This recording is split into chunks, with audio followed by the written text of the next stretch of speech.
가트너가 주목한 것은 클라우드 전환과 원격 근무자의 증가로 인해 기업의 트래픽의 흐름이 바뀌었다는 거죠. 클라우드 전환 전에는 기업의 자원이 대부분 온프로미스 데이터 센터에 있었습니다. 따라서 기업의 지점 사용자와 VPN 사용자의 트래픽은 온프로미스 데이터 센터로 집중될 수밖에 없었죠. 따라서 기업은 주로 MPLS를 통해서 허브 앤 스포크 아키텍처를 통해 글로벌 네트워크를 구축했고, 이러한 네트워크 아키텍처는 적은 수의 인터넷 관문 보안 스택을 구축하기에 유리했기 때문에 기업의 클라우드 전환제는 매우 효과적인 아키텍처였습니다. 비업무용 인터넷 트래픽을 인터넷 관문이 있는 곳을 모으기 위해 값비싼 MPLS의 대입폭을 소모한다는 단점도 존재했지만, 글로벌한 기업의 모든 트래픽을 거의 완벽하게 정해진 경로와 통로를 통해서 가시성을 확보하면서 보낼 수 있다는 것은 상당히 매력적이고 올바른 아키텍처였습니다. 더구나 인터넷 트래픽은 비업무 트래픽이었기 때문에 URL 필터링 또는 QoS 등으로 제어할 수 있었고, 사용자는 인터넷 사용이 대부분 업무와 상관없는 경우가 있었기 때문에 느려지거나 막히거나 그런 것들에 대해서 불만을 표출할 수 없었죠. 기껏 불평을 토로해봐야 비싼 회사의 인터넷 속도가 집에서 사용한 것보다 훨씬 느리다 정도, 이 정도였습니다. 하지만 이렇게 훌륭하게 여겨지던 MPLS로 구성된 허브 앤 스포크 아키텍처가 기업의 클라우드 전환이 이루어지면서 매우 비효율적인 아키텍처로 치부되기 시작했습니다. 클라우드 전환과 원격 업무의 증가로 인해 민첩성, 인터넷 성능, 클라우드 연결 등이 MPLS는 원활하지 않았기 때문이죠. 많은 기업이 디지털 트랜스포메이션을 통해 경쟁력 확보에는 클라우드 전환이 절대적으로 필요하다는 평가와 기업의 이미지 제고 차원의 접근으로 경쟁적으로 클라우드를 도입했고 전환이 이루어졌습니다. 클라우드 전환은 과감하게 또는 조심스럽게 다양한 방식으로 기업에서 일어났으며, 확실한 건 2019년까지만 해도 온프로미스와 클라우드가 균형을 유지하는 것이 좋다고 생각하던 기업들도 2020년 코로나 팬데믹을 맞닥뜨리면서 클라우드의 전환은 아무도 거스를 수 없는 대세의 힘을 인정하게 되었다는 것입니다. 얼마 전까지만 해도 클라우드 전환은 탑다운 방식이어야만 한다고 해왔습니다. 무조건 위에서 아래로 강하게 푸시가 들어가야 클라우드 전환이 이루어질 수 있다는 얘기죠. 이유가 여러 가지지만 제가 경험한 바로는 IT 종사자분들을 만나보면 그동안 온프로미스를 잘 운영하여 왔고 익숙해졌고, 그런 상태에서 굳이 생소한 클라우드의 여정을 하고 싶지 않았던 것이 가장 큰 이유인 것 같습니다. 더욱이 기존의 온프로미스 솔루션을 판매하고 있던 파트너들에게는 생존이 달린 문제였죠. 물론 그들이 자신의 사업 모델을 바꾸면 클라우드로 바꾸면 되지 않느냐 생각하실지 모르겠지만, 온프로미스로 잘 나가던 벤더들마저 자신의 자리를 빼앗기고 있는 것을 보면서도 전환을 과감하게 하지 못한 벤더들이 많았다는 것을 보면 그렇게 쉽지 않은 과제라는 것을 잘 아실 수 있을 겁니다. 얼마 전에 본 영상에서 보면 제네럴 일렉트로닉의 CTO가 강연회를 했었는데요. 클라우드 전환을 위해서는 사람이 먼저 바뀌어야 된다고 말하는 것을 봤습니다. 8,000명의 IT 직원을 내보내고 다시 9,000명을 다시 취업을 시켰다라는 그 말을 듣고 깜짝 놀랐었던 거죠.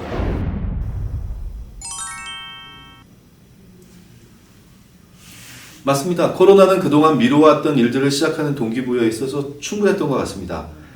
가장 큰 이유가 사무실에 출근을 못하는 강제적인 상황이 발생했고, 컴퓨터 앞에서 일할 수 있는 환경은 사무실에 있었으니까요. VPN이 있긴 했지만 이 원격 시스템은 잘 아시다시피 여러 보안 문제로 인해서 원격 사용자가 꼭 사용해야만 하는 그런 시스템만 연결이 될 수 있었고요. 또한 출장이나 외근이나 잠깐 사용하는 용도로 사용했던 것입니다. 이에 반해서 기업들은 급진적으로 원격 근무 시스템을 도입하고 사스를 도입해야 될 필요가 생겼고, 그렇게 시작했습니다. 2020년 기업의 트래픽을 조사해보면 그 패턴은 완전히 180도 바뀝니다. MPLS로 흐르던 인터넷 트래픽이 20%에서 80%까지 증가를 하게 되고요. 그 다음에 MPLS 사용량이 원격 근무로 나가게 되면서 60%까지 MPLS 사용량이 줄어드는 것을 보실 수 있었습니다. 한마디로 비싸게 설치해둔 글로벌 MPLS를 사용하지 못하고 있다는 겁니다. 물론 비용은 계속 내고 있고요. 그렇다면 MPLS를 줄일 수 있는 상황도 아니었기 때문이었죠. 사람들이 사무실로 돌아오면 다시 사용해야 하니까요. 그렇다고 글로벌 MPLS가 설치 작업이나 변경 작업이 또 원활했던 것도 아닙니다. 그 비용 계약적인 문제도 원활하지 않죠. 결국 기업은 코로나로 인해 MPLS에 대한 비용은 비용대로 지불하고 급증한 VPN 또는 클라우드 VDI에 대한 추가적인 비용을 따로 지불하고 도입해야 됐습니다. 기업의 입장에서 굉장히 억울한 비용 증가가 일어나게 된 것이죠. 게다가 그나마 남아있던 MPLS는 원격 소통을 위한 화상회의 등과 같은 SaaS를 사용하는 인터넷 트래픽으로 바뀌었습니다. 비업무용이었던 대부분의 인터넷 트래픽이 업무 트래픽이 된 거죠. 코로나로 인해 클라우드 전환과 원격 업무 확대가 급격히 과속되면서 상당히 진행되었습니다. 원격 업무도 출장자가 잠시 사용하는 패턴이 아니라 항상 집에서 일하는, 사무실처럼 일하는 그런 패턴으로 바뀌었죠.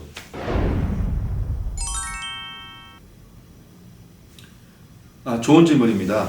클라우드 전환과 원격 근무자의 급변하는 비즈니스 환경에 따라 IT 인프라에도 많은 변화의 요구가 생겼습니다. 가장 중요한 변화의 동기는 기존에 사용하던 MPLS와 VPN 인프라입니다. 새로운 비즈니스 환경에서 이 두 기존 IT 인프라가 부적합한 아키텍처라는 것이 여과 없이 드러났기 때문이죠. 크게 네 가지 이유로 설명을 드리자면 첫 번째, 값비싼 MPLS로 인터넷을 실어나르고 있다는 겁니다. 앞서서 말씀드린 것처럼 MPLS로 흐르는 인터넷 트래픽이 20%에서 최근에는 80%까지 증가했습니다. 결국엔 고가의 MPLS를 통해서 인터넷 트래픽을 보내게 되는 거죠.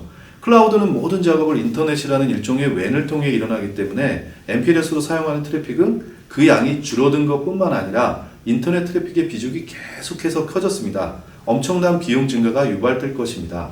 그럼에도 불구하고 원격 근무자에게는 안정적인 MPLS를 활용하지 못하는 불안정한 인터넷으로 사용할 수밖에 없는 그런 환경입니다.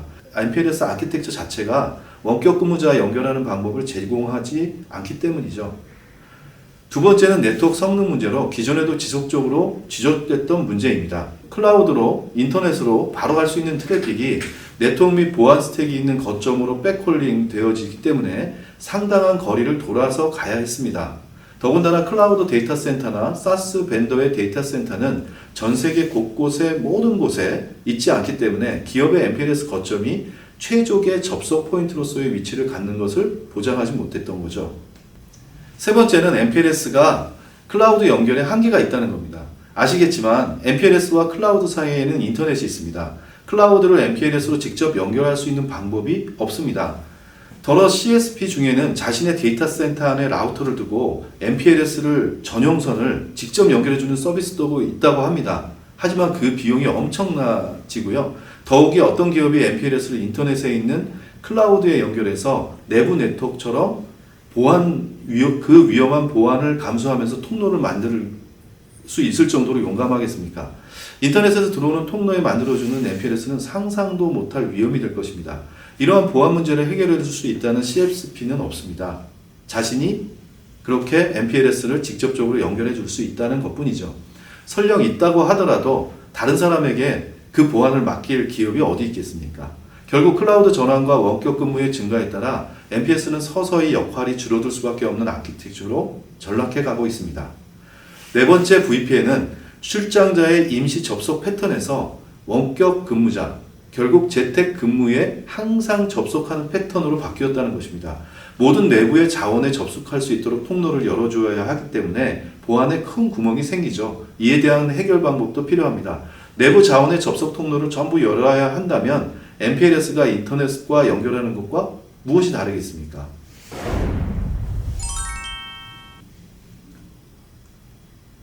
네, SDN 벤더들이 그렇게 주장하고 있는 것이 사실입니다.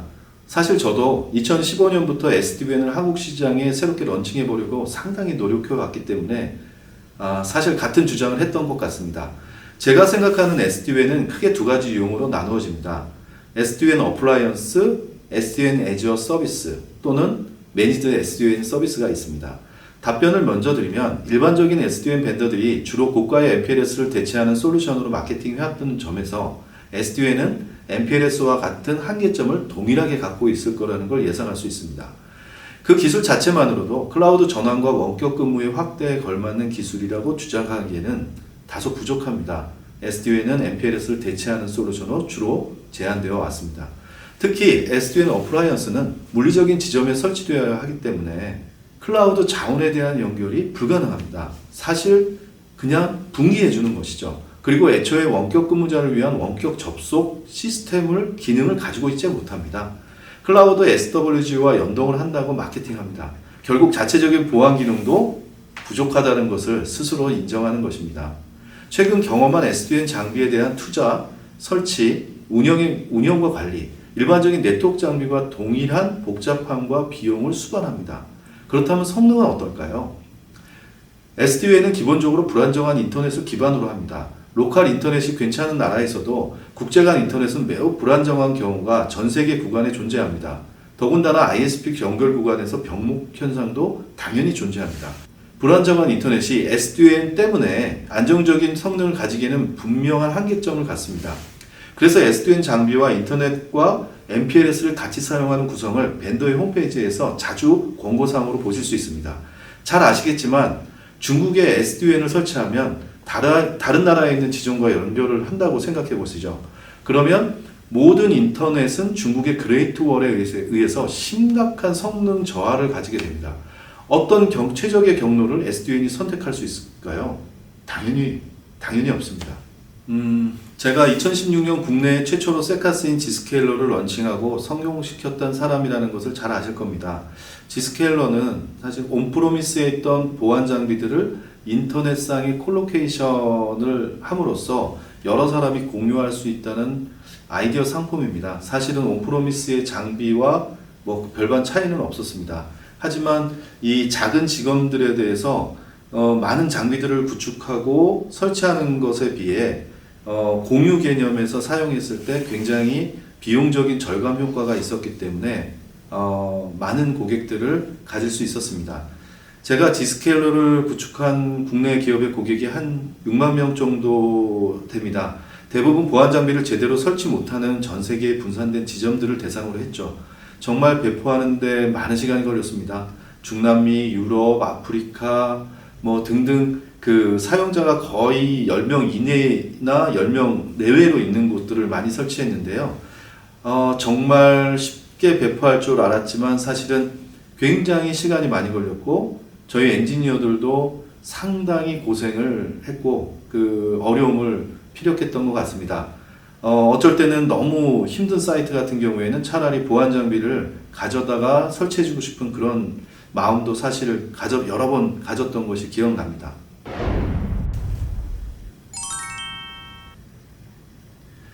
네, 제가 국내에서 가장 많이 판매하고 배포해 본 사람으로 자세히 말씀드릴 수 있을 것 같습니다. 그리고 제가 판매한 상품이 가트너의 MQ 조사에서 아직까지 탑인 SWG라는 점에서 다른 SWG를 대표하여 비교 설명드리기에도 부족함 없는 솔루션인 것 같습니다. 앞서 설명드린 대로 보안 장비를 설치하기에는 담당자도 없고 비용도 부족한 지점에 있어 통합 보안 서비스를 저렴하게 제공할 수 있다는 점이 매우 효과적이었던 것 같습니다. 사용자 수로 가입하는 방법이어서 10명에서 수백 명까지의 사용자가 있는 지점은 매우 저렴한 가격으로 엔터프라이즈급 SWG 서비스를 가질 수 있다는 점에서 괜찮은 아이디어 상품입니다. 첫 번째 어려움은 성능입니다. 잘 아시다시피 SWG는 프락시 기술을 기반으로 합니다. 팝이 없는 국가의 경우 인터넷으로 다른 국가에 있는 팝까지 갔다가 다시 로컬로 돌아가서 웹사이트를 접속하게 됩니다. 즉 옆에 있는 웹사이트를 다른 나라로 가서 다시 와서 접속한다고 상상해 보시면 잘 하실 수 있습니다. 150개 이상의 팝이 있다고 하는데 지스케일러의 홈페이지에 가보면 가용한 팝이 51개, 그러니까 결국 60개가 채 안 되는 팝이 리스트에 있습니다. 더군다나 그 팝들이 대부분 북미에 설치되어 있어서 실제로 가용한 팝이 있는 나라는 많지 않습니다. 완벽하게 팝이 없는 국가의 인터넷 사용은 백홀링 돼서 다시 내부 국가 내에 있는 사이트에 접근하게 됩니다. 매우 느리게 되는 것이죠. 두 번째, 많은 웹사이트의 접속이 거부됩니다.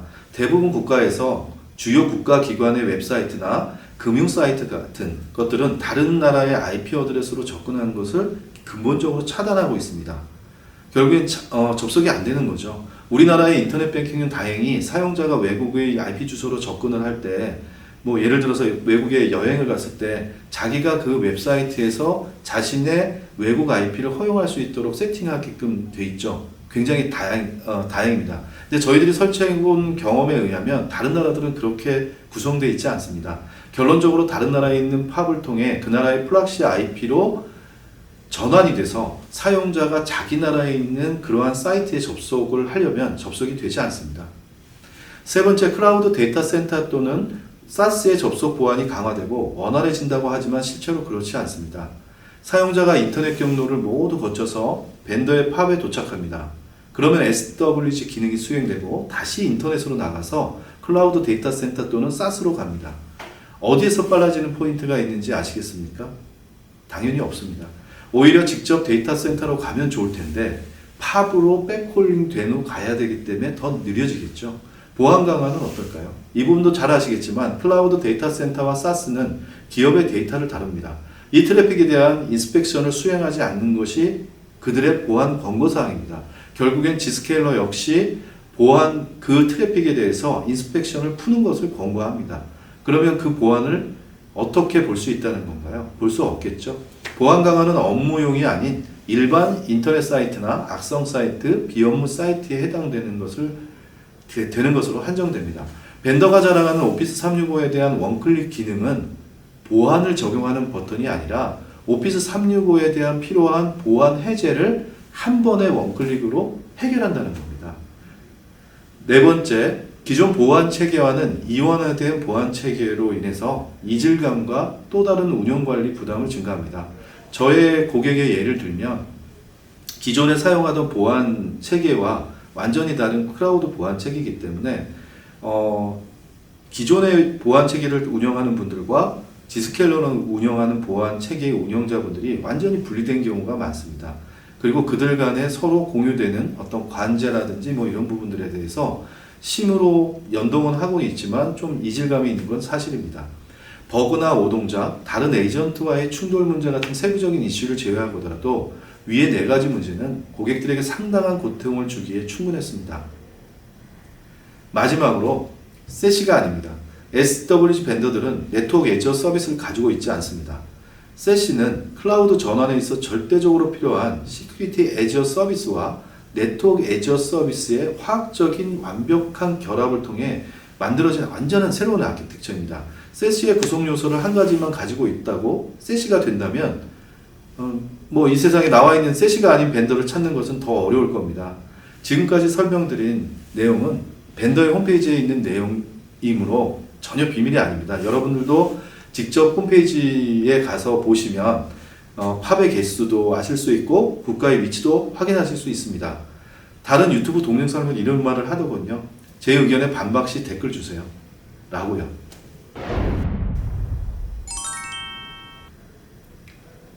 그 표현 굉장히 적절해 보이네요.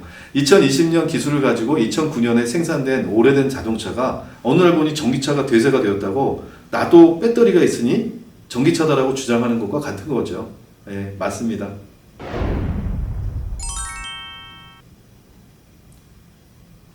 네, 정확히 이해하셨습니다. 모두가 이렇게 정확하게 이해해 주시면 제 비즈니스가 정말 편할 것 같네요.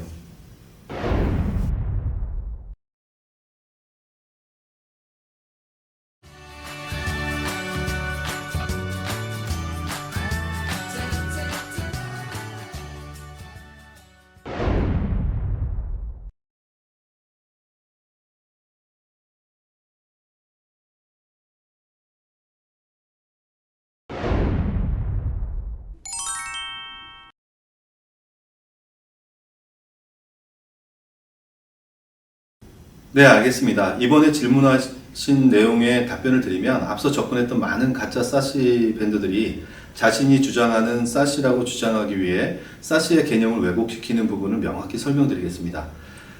잘 아시겠지만 클라우드 전환은 단순한 IaaS 사용을 늘린다는 개념이 아닙니다. 기업의 중요 어플리케이션을 SaaS로 전환하고 사용자가 어디에서든지 사용할 수 있고 연결을 보장해야 되는 거죠. 그래서 최근 뉴 노멀이라는 재택근무라는 영역이 확장된 것을 의미합니다. 과거에 원격 접속이 출장지 또는 집에서 잠깐 접속하기 위해 사용했다면 지금은 그 근무 자체를 집에서 지속적으로 할 수 있는 환경이 필요합니다. 이것은 원격 접속에 상당한 변화를 요구합니다. 하나씩 설명드리면 첫 번째가 성능입니다. 과거의 원격 접속이 짧은 시간에 필요했던 것이기 때문에 느려도 참고 일을 했다면 지금은 근무를 원격에서 하더라도 사무실에서와 동일한 성능을 그대로 유지할 수 있어야 합니다. 하루 종일 느린 컴퓨터 앞에서 일을 한다고 상상해 보세요. 정확히 어떤 상황이 발생할지 상상해 보실 수 있죠? 사용자가 일은 해야 되는데 꿈뻑꿈뻑한 컴퓨터 화면을 보면 저 같으면 우선 마우스를 집어 던질 것 같습니다. 재택근무자는 기존처럼 컴퓨터로 구글 검색을 하거나 파워포인트를 작성하는 것이 아닙니다. 실제로 오피스 365를 통해 메일을 보고 확인하고 업무를 진행합니다. 화상회의를 통해 업무 협의를 내부의 사용자하고도 진행할 수 있고요. 또한 팀즈를 통해서 자료를 공유하면서 또 세일즈포스닷컴을 통해서 고객과도 만납니다. 매우 중요한 업무들을 재택근무를 하면서 하는 거라고 보시면 되죠. 성능은 사용자 체감과 기업의 생산성 유지에 매우 중요한 것입니다. 이것은 클라우드상에서 관리되어져야 합니다. 세시는 이것을 관리해 줄 수 있는 네트워크 애지어 서비스를 포함합니다. 두 번째는 보안입니다. 클라우드에 접속하는 사용자에 대한 접속을 어디까지 허용할지, 사용자의 단말이 회사에 관리되는 PC인지 아니면 집에서 쓰는 아이들 PC인지 또는 감염된 단말인지 아닌지 등을 확실히 해야 됩니다. 그리고 사용자의 아이디 도용에 대해서 어떻게 통제할지도 고려를 해야 됩니다. 그리고 매우 신선하고 생소한 경험이시겠지만 재택근무를 하고 있는 사용자가 아침에 일어나 컴퓨터를 켜는 순간 사무실에 경험했던 것과 똑같이 사내에 있는 액티브 디렉토리에 로그인할 수 있어야 되고요. 그 다음에 자신의 권한 접속 권한을 받아야 되고요. 자유롭게 사내의 보안 정책과 동일하게 적용받으면서 회사의 온프리미스 애플리케이션과 클라우드 애플리케이션을 똑같은 환경에서 사용할 수 있어야 된다는 겁니다. 아마도 진정한 디지털 워크플레이스가 집에서도 가능한 IT 인프라가 세시를 통해서 완성될 것입니다. 진정한 세시는 이러한 능력을 기업에게 부여해 줍니다. 세 번째는 모바일입니다. 스마트폰, 태블릿 등 기업의 디지털 트랜스포메이션에 있어서 매우 중요해졌습니다.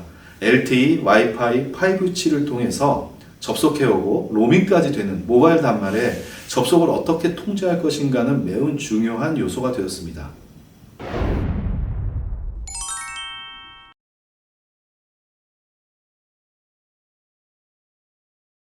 네, 이것이 세시이고 가트너가 인정하는 진정한 세시도 존재합니다. 세시의 구성 요소는 기존에 나와 있는 수많은 완성된 기술을 하나의 화학적인 융합을 통해 완벽하게 구현함으로써 완전히 새로운 차세대 기술을 구현하는 것을 말합니다. 지금까지 진행되어 온 임시로 존재했던 기술과 독립적인 기술들의 종합적인 완성판이라고 할 수 있습니다. 2020년 가트너의 기술 하이프 사이클에서는 파이어월 애지어 서비스가 사라졌습니다. 가트너가 이야기하는 세시는 이러한 요구사항을 완벽하게 충족하여야 합니다.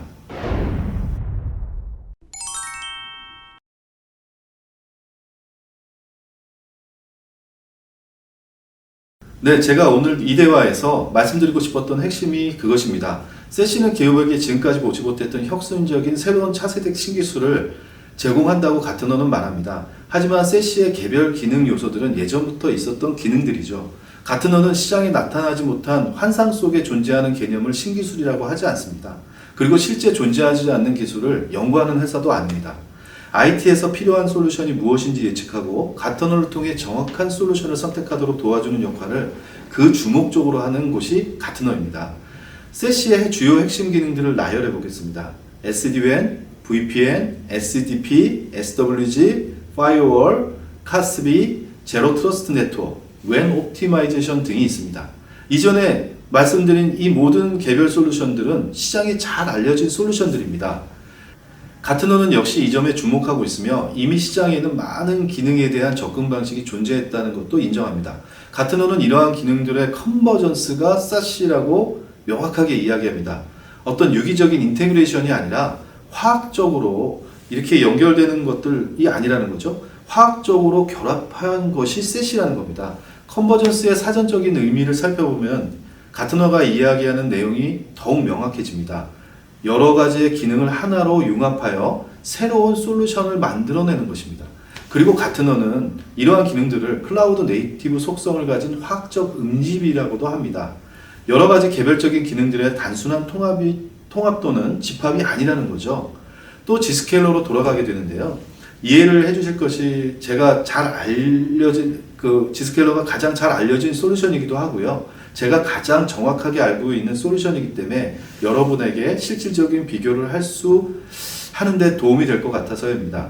G스케일러를 사용하시는 분들도 G스케일러가 세시가 아닌 SWG로 알고 구매하셨기 때문에 세시가 아님을 말씀드리는 것이 큰 무리가 없을 것이라고 생각합니다.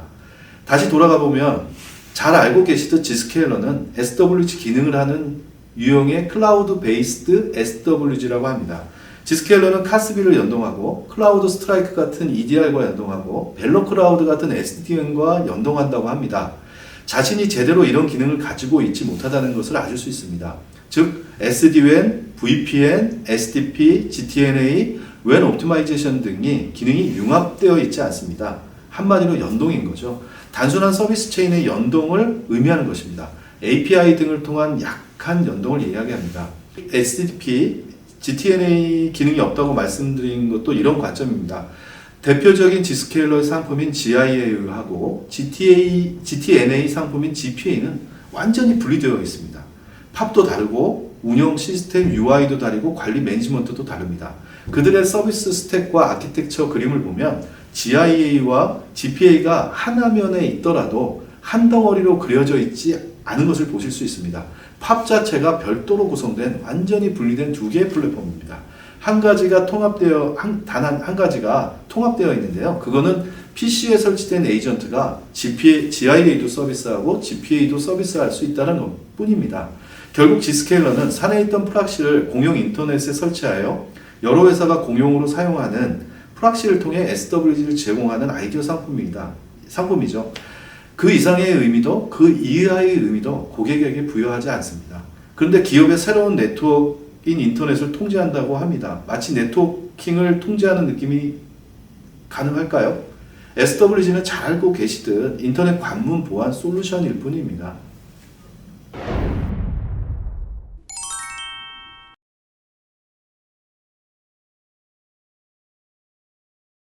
네, 가트너가 인정한 세계 최초의 세시는 케이토입니다. 새로운 차세대 기술이어서 2015년에야 개발된 클라우드 네이티브 서비스 플랫폼입니다. 케이토는 가트너가 이야기한 SWG, 카스비, DNS 프로텍션, 파이어월 애저 서비스, SD-WAN, 제로 트러스트 네트워크 액세스, 자체 글로벌 MPLS 인프라를 포함하는 네트워킹과 보안 서비스에 완벽하게 융합된 완전한 하나의 세시 플랫폼입니다. 이러한 케이토는 네트워크 서비스를 통해 클라우드 최적화, 웬 최적화, 클라우드 라우팅 최적화, 자가 복구 아키텍처를 고객에게 부여해 줍니다. 그리고 보안 서비스를 통해서는 두 가지의 차세대 넥스트 제너레이션 방화벽 서비스를 제공하고요. 인터넷과 웬 구간에 대해 적용할 수 있습니다. SWG, 안티멀웨어, 차세대 ATP. 차세대 ATP는 센티넬1의 기술을 가지고 자체적으로 개발한 것입니다. 그리고 클라우드 및 모바일 보안 강화를 구현하여 줍니다. 케이토의 전 세계 각 팝들은 이러한 기능을 모두 구현할 수 있으며 자체 글로벌 백본을 통해 모든 팝들이 거미줄처럼 하나의 거대한 덩어리로 구성되어 있습니다. 이 거대한 케이토 플랫폼이 세계 어디서나 기업의 모든 엣지를 연결할 수 있으며 융합된 서비스를 받을 수 있습니다. 실제로 인터넷 구간을 기업의 웬처럼 확실한 가시성을 통해서 통제할 수 있습니다. 개념적인 통제가 아니라 실질적인 통제를 말씀드리는 것입니다. 기업은 필요시 인터넷 구간을 MPLS로 실시간으로 대체할 수 있고 웬 가속도 적용할 수 있고 거기에 따른 보안도 웬 보안도 적용할 수 있습니다. 실제로 놀라운 능력을 기업이 가지실 수 있도록 하는 것이 케이토입니다. 추가적으로 ADN도 대체할 수 있습니다. 저는 얼마 전 고객에게 케이토를 배포하는 내내 놀라움을 금할 수 없었는데요. 이것은 30년간 IT 분야에 있으면서 맛보지 못했던 정말 새로운 놀라움이었습니다. 네트워크 회사인 시스코도 정말 열심히 세시를 만들고 있죠. 케이토는 인터넷을 완벽하게 통제하고 기업이 사용하는 자원에 대해서 케이토의 MPLS 백본을 통해서 웬 가속과 통합 보안을 제공합니다. 비업무용 인터넷 트래픽은 통합 인터넷 관문 보안을 적용해서 그냥 다이렉트 투 인터넷을 구현합니다. 결국에는 내부의 어플리케이션, 중요 기업의 어플리케이션들만 케이토의 MPLS를 플로우 베이스로 컨트롤해서 사용할 수 있도록 하게 만드는 것이죠. 이에 따라서 IP 라우팅 작업이나 이런 것들이 전혀 필요 없습니다. SD-WAN 기능을 통해서 플로우를 적용하고 관리하면 됩니다. K2는 가트너가 이야기하는 기업의 네트워킹 및 보안에 대한 가장 중요한 트랜스포메이션급 진정한 세시 플랫폼이라고 말씀드릴 수 있습니다. K2는 단순한 기능들의 나열이나 조합이 아닙니다. 기업에게 있어서 클라우드 전환으로 인해 분산되어 버린 네트워킹과 보안을 다시 통합할 수 있는 능력을 부여할 수 있어야 합니다. K2는 기존에 하나로 뭉쳐져 있는 인터넷상의 엣지들을 기업의 비즈니스와 접속 목적에 따라 분리할 수 있습니다. 온프로미스 데이터 센터, 프라이빗 퍼블릭 클라우드 데이터 센터, 그리고 SaaS, 그리고 비업무용 인터넷 이렇게 구분해서 K2에 연결할 수 있습니다. 기존에는 그냥 덩어리로 묶어서 이거는 인터넷, 이것은 웬이라고 본다면 K2는 인터넷상에 있는 모든 어플리케이션들을 그 목적에 따라 기업이 사용하느냐 안 하느냐에 따라서 분리해낼 수 있다는 거죠. 그리고 지점과 원격 사용자들과 이들 사이에 인터넷으로 갈 것은 인터넷으로 가고 MPLS, K2의 MPLS를 타서 안정적인 네트워크 성능과 가속을 보장받으면서 가야 되는 어플리케이션은 K2의 MPLS를 태우는 거죠. 결국에는 인터넷 구간을 안정적인 SLA를 제공하는 MPLS로 자유롭게 변경을 할 수 있다는 것입니다. 나머지 인터넷 트래픽은 팝을 통해 통합 보안 서비스를 받은 후 빠르게 그냥 해당 사이트로 보내줍니다. 기존의 SWG 기능이나 인터넷 관문 보안하고 같다는 거죠. 고객은 기업의 클라우드 데이터 센터와 클라우드 앱 그리고 SaaS를 사이트로 손쉽게 K2에 등록하고 연결할 수 있습니다. 그리고 그것을 MPLS를 통할 것인지 인터넷을 통할 것인지를 결정하고 MPLS로 통한다면 그 안정적인 서비스와 가속을 제공할 수 있다는 겁니다. 즉 노스 사우스 트래픽뿐만 아니라 이스트 웨스트 트래픽까지 모두 MPLS를 통해서 네트워크 서비스와 함께 기업의 보안 정책에 따른 보안을 적용할 수 있습니다. 모든 IT 담당자들이 사실 구현하고 싶었던 내부 수평이동, 레트럴 무브먼트에 대한 위협에 대한 보안이 가능해졌다는 것을 이야기합니다.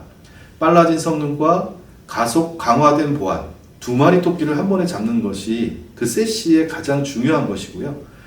중요한 목적이 되는 것이고요. 기업의 IT 담당자들이 꿈꾸는 것이기도 했을 것입니다. 결국 기업은 가트너가 이야기한 대로 기업의 모든 자원, 즉 사용자, 지점, 모든 데이터 센터, 그리고 세시, 클라우드까지 전부 연결하고 최적의 네트워킹과 보안을 선별적으로 적용할 것인가 안 할 것인가를 사용자가 정해서 셀시 플랫폼으로 이런 것들을 모두 구현할 수 있다는 것입니다. 굉장히 놀라운 일이죠.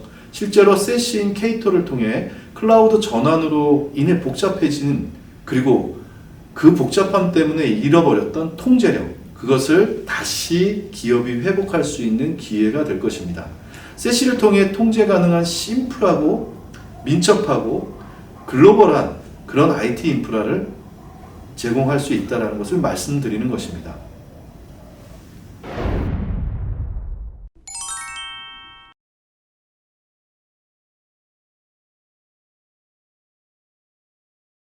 네, 좋은 질문입니다. 저희는 실제 2016년 지스케일러를 한국에 런칭한 회사입니다.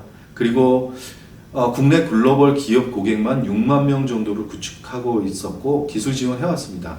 단도직입적으로 말씀드리면 인터넷은 더욱 느려지고 빨라지지 않습니다. 오히려 지스케일러의 팝으로 백홀링 되어야 하기 때문에 앞서 설명드린 것처럼 아무리 개선되어도 공용 인터넷을 통해 느려지는 것을 극복할 수가 없습니다. 어쩌면 당연한 것을 말씀드리는 건데요. 자신들이 통제할 수 없는 인터넷 구간을 자신들이 빠르게 할 수 있다고 이야기하는 것은 논리적이거나 그리고 실질적으로 과장된 것이라는 걸 누구나 알 수 있습니다. 인터넷의 성능 저하는 전 세계에서 수시로 일어납니다. 더욱이 인터넷 환경이 열악한 중국, 인도, 중남미, 북유럽, 동남아들은 여전히 불안정한 성능을 가집니다. 특히 국내도 심각하게 할 수 있지만 국제 구간의 인터넷은 매우 심각합니다. 이러한 인터넷 성능 저하 현상은 북미와 유럽에서도 당연히 일어납니다. 당연히 빠를 것이라고 생각하시는데요. 북미의 동부와 서부가 다르고요. 남부가 다릅니다. 잘 아시겠지만 예를 들어 중국의 그레이트 월도 국제 구간의 인터넷 속도를 어려울 정도로 떨어뜨립니다.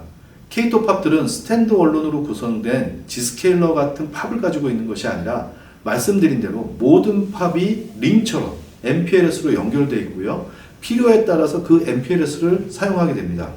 중국의 사용자가 중국의 페이토 팝에 붙으면요, 전 세계 어디로든 기업의 자원이 있는 곳까지 MPLS로 선별적으로 사용할 수 있도록 하고요. 그럼으로써 중국의 그레이트월을 우회하고 빠르게 접촉할 수 있습니다. 완벽하게 통제력을 갖게 되는 것이죠. 기업의 프라이빗 퍼블릭 클라우드 데이터 센터, 사스 데이터 센터, 온프리미스 데이터 센터는 전 세계에 전방 배치할 필요가 없어집니다. 마치 기업의 랜처럼 케이토가 다 연결해 주기 때문이죠. 이것만으로도 기업은 엄청난 비용을 절감하실 수 있습니다. 결론적으로 클라우드 애플리케이션을 연결하기 위해 SL을 제공하는 자체 MPLS는 반드시 필요합니다.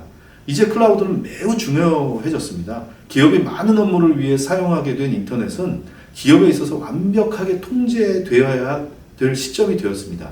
기업의 경쟁력과 생산성은 이 인터넷 속도에 직접적인 영향을 받기 때문입니다. 이를 해결하기 위해서 많은 프로젝트들이 진행되고 있는데요. 제가 생각하기에는 이런 문제의 해결을 위해서 가트너가 제시하는 첫 번째 가장 좋은 솔루션이 셋이라고 보시면 됩니다. 예전에 클라우드와 원격 사용자 트래픽을 자연스럽게 MPLS를 태울 수 없었을 때는 없을 수 없었죠. MPLS망은 잘 갖추고 있지만 원격 사용자를 그 MPLS에 태우는 것은 보통 어려운 일이 아니었습니다. 하지만 셋시가 사용자의 고통을 해결해 줄 수 있습니다. 이런 고통을 해결해 줄 수 있는데도 불구하고 사용하지 않는다면 클라우드 전환은 아직 하지 못한 기업일 것입니다. 클라우드 전환을 한 기업은 인터넷을 통한 사용자 체감이 얼마나 심각하고 중요한지를 잘 알고 있기 때문에 이러한 셋시 솔루션들에 대해서 관심이 굉장히 많습니다.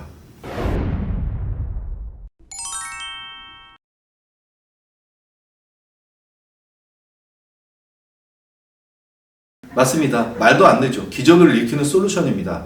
사실 SD-WAN 장비도 동일하게 보시면 됩니다. 빠른 ISP를 선택할 수 있는 메커니즘을 가지고 있다는 것이지 인터넷 자체의 성능을 개선할 수 있다는 것은 아니죠. 그래서 SD-WAN을 설치하고도 여전히 MPLS의 백업 경로로 사용되는 것이 일반적입니다. 대역폭이 큰 인터넷 구간을 주요 경로로 하지 않고 대역폭이 작은 MPLS를 주경로로 하는 것이 바로 SDN이 인터넷을 통해서 할 수 있는 한계를 보여주는 하나의 증거이기도 합니다. SD-WAN 벤더들은 이러한 진실을 굳이 고객에게 알리려고 하지 않죠. 물론 인터넷이 정말 빠른 한국, 싱가포르 같은 나라도 있습니다. 그래서 한국 내에서는 SD-WAN이나 클라우드 기반 보안을 거의 사용하지 않는 겁니다. 오히려 거꾸로 반대죠. 이런 솔루션을 사용하지 않아도 충분히 빠르기 때문에 온프로미스로 설치하고 사용하고 하더라도 크게 불편함이 없는 곳이 한국, 싱가포르, 대만 같은 나라들입니다.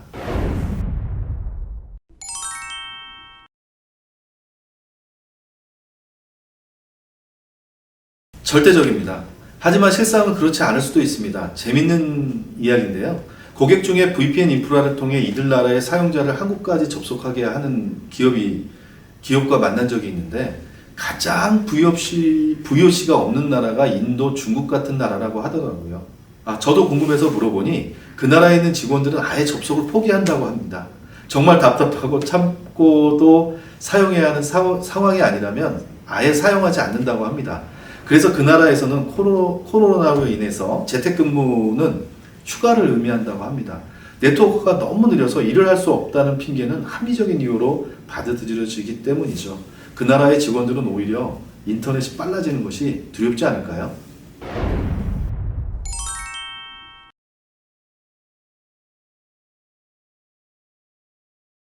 네, 맞습니다. 저희도 중국에서 테스트 해보았는데요. 다운로드 속도가 40배까지 차이 나는 것을 확인할 수 있었습니다.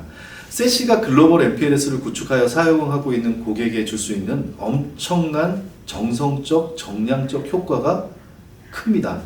앞에서 말씀드렸듯이 케이토는 새로운 사이트의 개설, 변경, 그런 거에 따른 모든 네트워크 변경 작업을 통합된 하나의 단일 관리 콘솔에서 실시간으로 진행합니다. 예를 들어 지점의 사용자들이 코로나로 인해 재택근무로 바꾼다면 지점에 할당된 MPLS 트래픽은 급격히 줄어들 겁니다. 그럼 엄청난 MPLS 비용이 의미 없이 낭비되는 거죠. 하지만 K-톤은 이러한 상황에서 지점에 할당되어 있던 MPLS 대역폭을 재택근무자의 트래픽을 처리하기 위해 즉각적으로 일부 떼내어 할당할 수 있습니다. MPLS의 의미 없이 사라지고 있는 비용을 절약하는 금액만으로도 K-톤을 사용할 수 있는 비용을 사실 충분히 메꾸고도 남습니다. 엄청난 절감 비용 효과가 맞죠?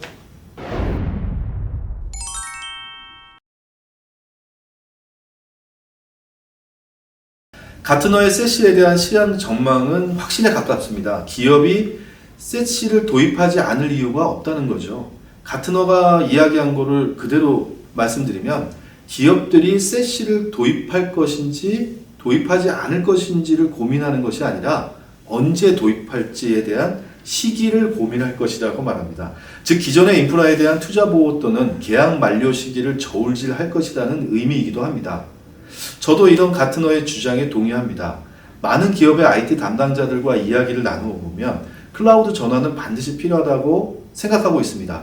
하지만 그로 인해 발생되는 생산성을 떨어뜨리는 사용자 체감 성능은 아직까지 크게 도려되지 못하고 있습니다. 클라우드로 넘기기 바빴던 거죠. 하지만 지금은 필요할 때입니다. 클라우드를 많이 사용하지 않을 때의 말일 뿐입니다. 하지만 지금은 기업의 클라우드 사용이 절대적으로 늘었습니다. 더욱이 팬데믹으로 인해 성장 속도는 극대화됐습니다. 탑4 클라우드 공급자, 그러니까 AWS, Azure, GCP 등은 4Q 실적만 해도 작년도 2020년 4Q 실적만 해도 65%가 성장했다고 조사됐습니다. 엄청나게 높은 수치죠. 이러한 클라우드 전환을 원활하게 할 수 있는 것이 세시이기 때문에 가트너가 예측하는 성장은 확실하게 그리고 빠르게 보다 빠르게 달성될 것이라고 저 역시 생각합니다.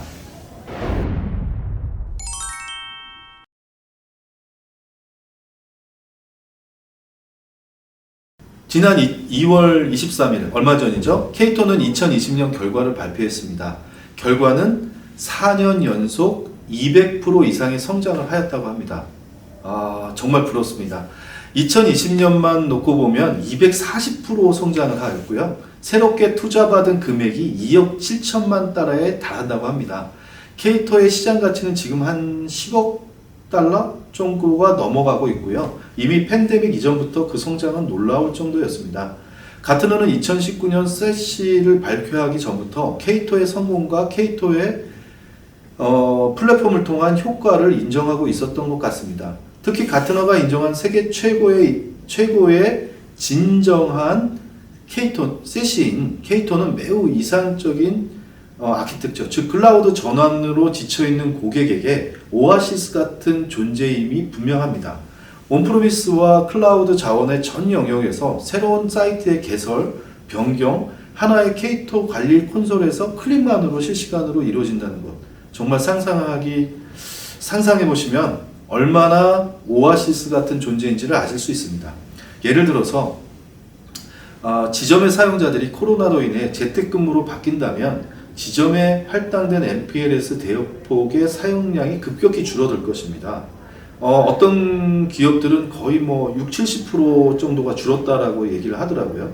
그러면 MPLS를 사용하지 않는데도 불구하고 MPLS 비용을 의미 없이 지불하고 있는 거랑 똑같은 겁니다. 이거는 사실은 비용이라기보다는 낭비라고 생각하시면 되겠죠.